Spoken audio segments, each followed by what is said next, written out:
আপনার পেছনের ব্যাকগ্রাউন্ডে এরকম কিছু আছে কিনা যে তার দোয়া কবুল হয়েছে? হুজুর, 4টা ভাই ছিলাম, এক ভাইও মায়েরে দেখে নাই। আমি রাজমিস্ত্রির কাজ করতাম দুবাই এসে, বুড়ি মারে যা কামাইতাম কিছু শেয়ার করতাম, মায়ের খেদমত করতাম, বাংলাদেশে টাকা পাঠাইতাম।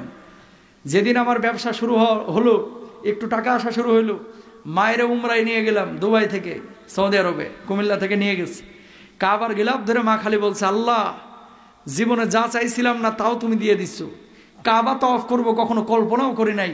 আমার যে বাচ্চাটা আমার উমরা করাইলো, এই ছেলেরে কখনো ঠেকায়ও না। বাপ মার দোয়া থাকলে পৃথিবীতে কোনো সন্তান কখনো ঠেকে না। কথা বলেন ঠেকে না? আর বাপ মার দোয়া না থাকলে শিল্পপতি হন, টাকা রাখতে পারবেন না। যত বড় হুজুরি হন, আমল থাকবে না।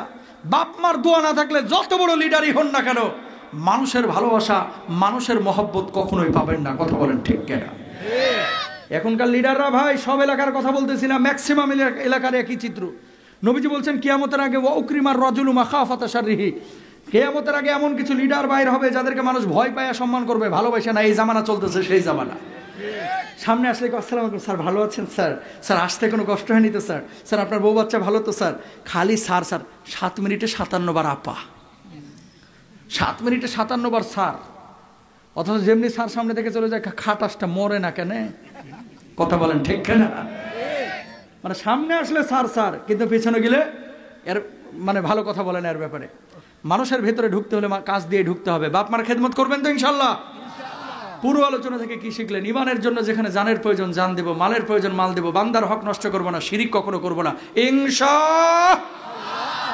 বউদেরকে পর্দা করাবেন। এই নতুন বিয়ে করার পরে ফেসবুকে কিছু পোলাপান আছে, খালি সারাক্ষণ বউয়ের সাথে সেলফি দেয়, ছবি দেয়।